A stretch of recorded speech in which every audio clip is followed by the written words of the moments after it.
semuanya, namaku Nimade Putri Amelia Kusumaningrum dari Gugus 10.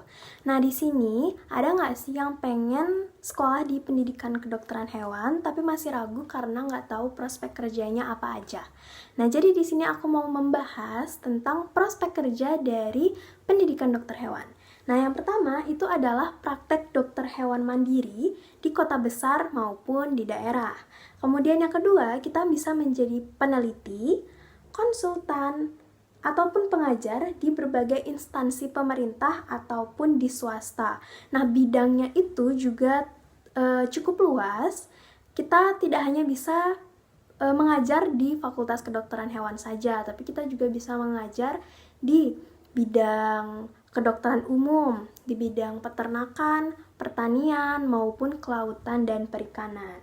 Kemudian yang ketiga, kita bisa menjadi aparatur sipil negara atau ASN, baik di wilayah pusat atau di daerah.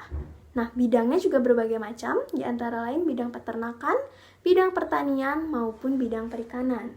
Kemudian yang keempat, kita bisa bekerja di perusahaan swasta yang berkaitan dengan pengolahan hasil ternak atau perusahaan makanan dan minuman.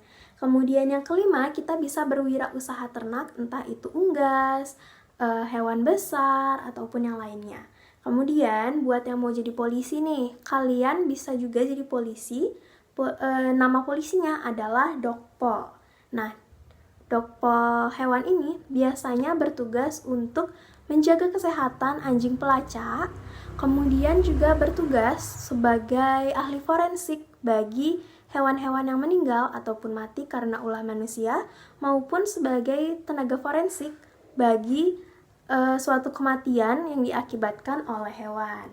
Kemudian, kalau kita ingin menjadi breeder, kita juga bisa, misalkan kita mau breeder kucing, anjing, ataupun kelinci. Kemudian, kita juga bisa bekerja di balai karantina. Nah, kalau ditanya, aku mau ngambil prospek kerja apa nih ke depannya? Yang mau aku ambil itu ada 3 jenis. Yang pertama, sebagai dokter hewan mandiri. Kemudian yang kedua itu sebagai wirausaha ternak. Kemudian yang ketiga dan yang paling utama, saya ingin menjadi tenaga pengajar di Fakultas Kedokteran Hewan.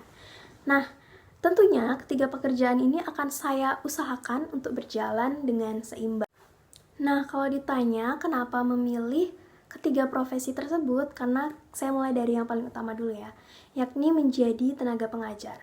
Saya memilih menjadi tenaga pengajar karena menurut saya, mengajar atau memberikan ilmu adalah hal yang paling mulia.